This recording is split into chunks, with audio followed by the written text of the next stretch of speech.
a palavra de Deus, de crermos na palavra do Senhor e, sobretudo, tê-la em nossos corações. Porque onde houver vaga, ouça isso, parece uma loucura o que eu vou lhe dizer, mas preste atenção, onde houver vaga, Satanás vai tentar colocar um dardo inflamado, um sofisma, que é o mesmo que uma mentira, vai tentar colocar um pensamento negativo, vai tentar trazer uma lembrança que ele sabe que vai te deixar triste. Por isso que Jesus, lá no Evangelho de Mateus, ele diz que quando um espírito maligno sai de uma pessoa, aquela casa é limpa e arrumada, e ele sai procurando por aí.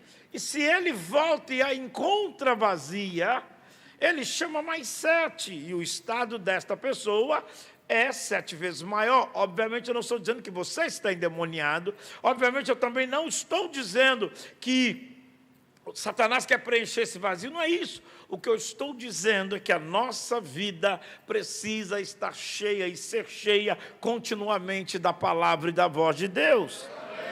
Amém? Lá no final do culto, pastor Adriano, eu quero falar com você, porque hoje me mandaram uma gravação que eu não entendi também. Você estava lá na festa, no sábado ou domingo que foi a festa, e você estava lá. Você trabalhou domingo, mas um pastor, amigo comum, me mandou uma filmagem lá, entendeu? Com a música Deixa o Menino Rodar, não entendi nada. Onde nós fomos parar? Estou brincando, viu, Adriana? Mas onde é que a gente vai parar, né? O presidente da República. Mas segue a vida. Vou respeitar os crentes que acham que isso é bom. Deixa para lá. Eu tenho sérias reservas, porque, historicamente no mundo, todas as vezes que religião e governo e religião se misturaram, deu treta. Toda vez. Está aí a Babilônia católica, apostólica, romana. Ou você está ofendendo a minha fé? Eu não estou ofendendo nada. Vá para os livros, leia e pesquise, você vai descobrir qual é o fundamento, o que crê, o que não crê, as misturas, os absurdos. Entende? Havia um imperador romano chamado Constantino.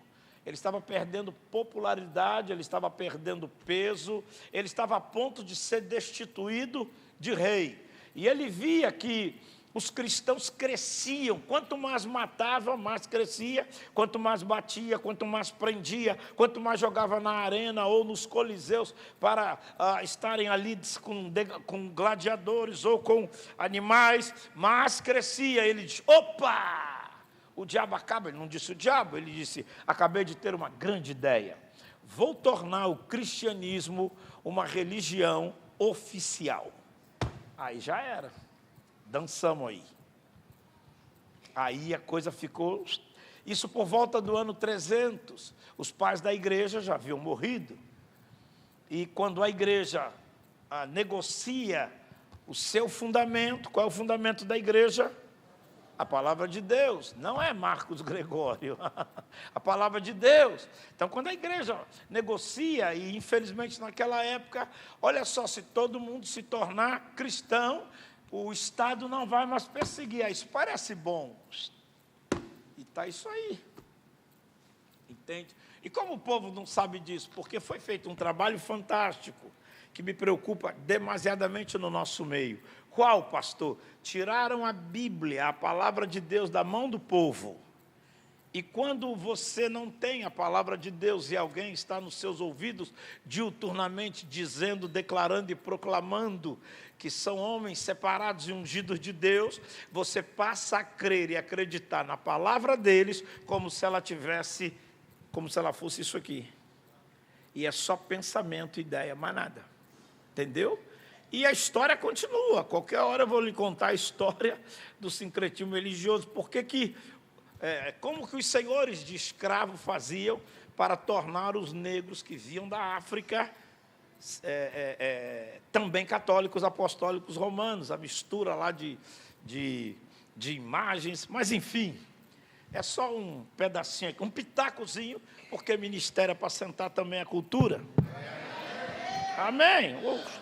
Deus diz na sua palavra, lá no livro do profeta Jeremias, eu darei a vocês pastores que possam pastoreá-los com inteligência. Então, essa é a palavra de Deus.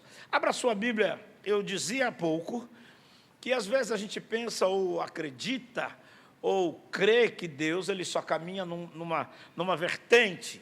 Exemplo, Deus, se ele quiser chegar no centro da cidade, só indo pela Dutra até o final. Não. O que eu quero mostrar rapidamente para você é que Deus é poderoso para nos abençoar sob qualquer aspecto. Mesmo quando não há uma semente. Como assim, pastor? Preste atenção, por favor. Abra sua Bíblia comigo. No Salmo, capítulo de número 34.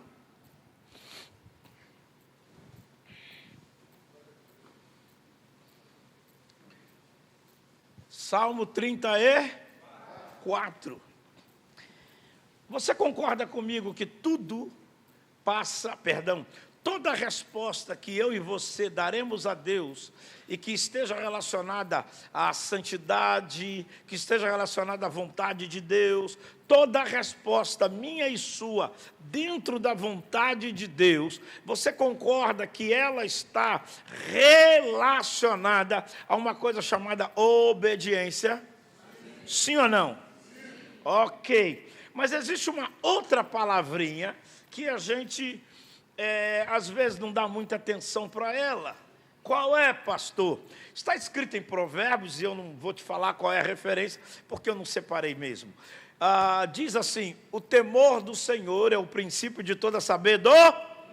Daqui a pouquinho eu te digo a referência. Repita comigo, por favor, diga. O temor do Senhor é o princípio de toda sabedoria.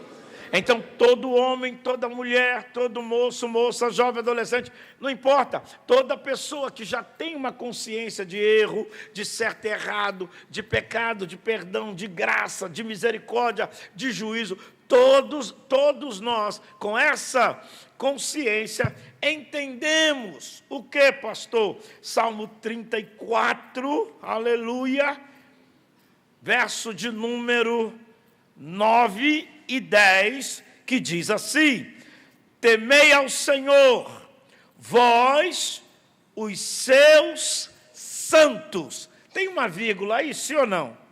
Lê então você, por gentileza, após a vírgula. Vamos dizer juntos, pois falta alguma. É que eu estou lendo na minha tradução.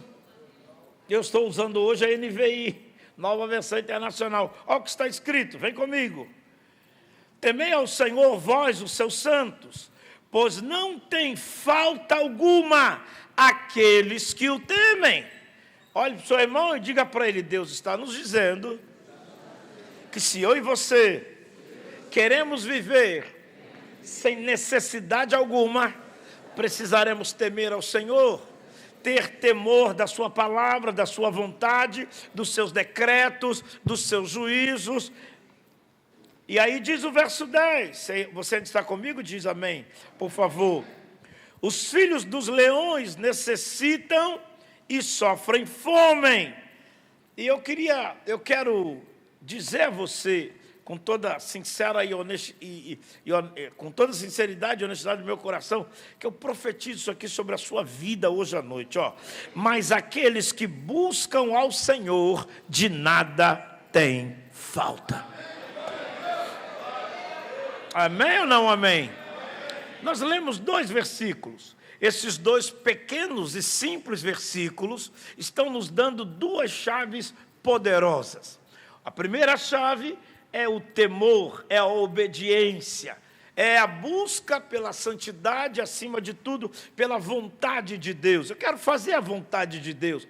Vivemos num tempo que me causa preocupação e também bastante entristecimento, quando eu observo que não estamos caminhando num tempo onde essa palavra está em desuso, está fora de moda.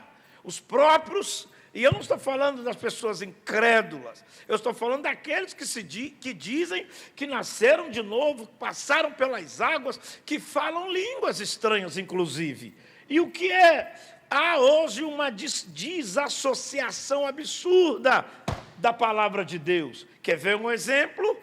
Porque há no nosso meio uma grande crise de identidade, porque nós mesmos, crentes em Jesus, quando entramos na internet, perdemos a nossa identidade. Nós não sabemos qual é a nossa identidade. Nós pensamos que quando eu entrei no Face, no Instagram, ou em qualquer outro que eu não me lembre agora, eu sou quem eu quiser, eu sou uma pessoa qualquer, eu sou tão comum quanto os outros. Não! Por isso Deus está dizendo, se há temor na minha e na sua vida, se há temor nas nossas escolhas, nas nossas palavras e nos nossos atos, você pode ficar em paz e descansar, porque Deus não vai permitir que nada falte a você. Amém ou não amém? Mas pastor, só me dá um segundo, pois não, o que foi? Mas semana passada eu não tinha dinheiro da passagem para vir ao culto. E o Senhor está dizendo que Deus disse, é a sua palavra, que acabamos de ler, que Ele vai cuidar de mim.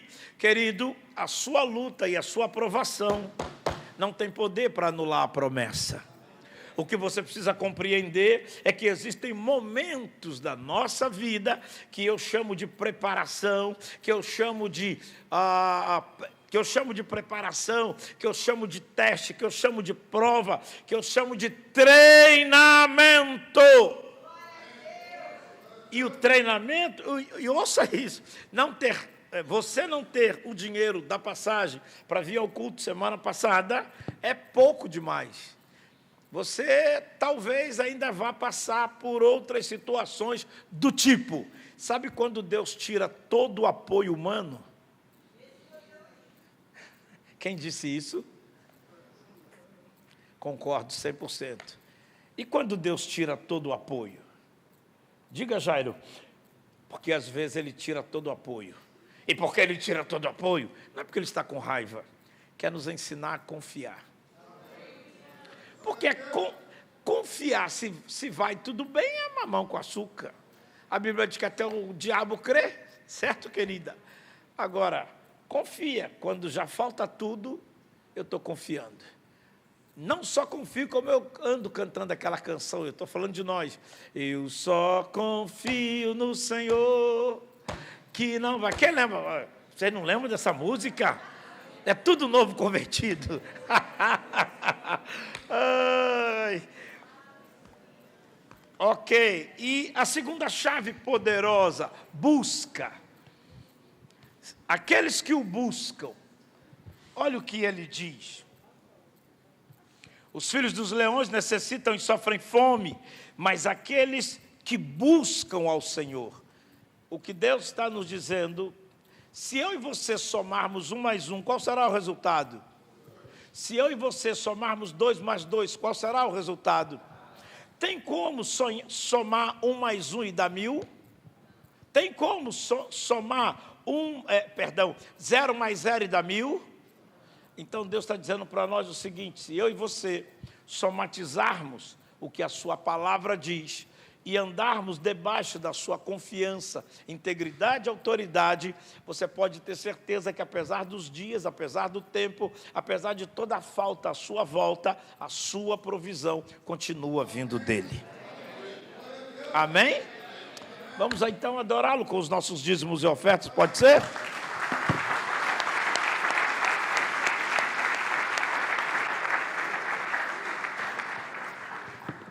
Obrigado, querido. Obrigado, querida.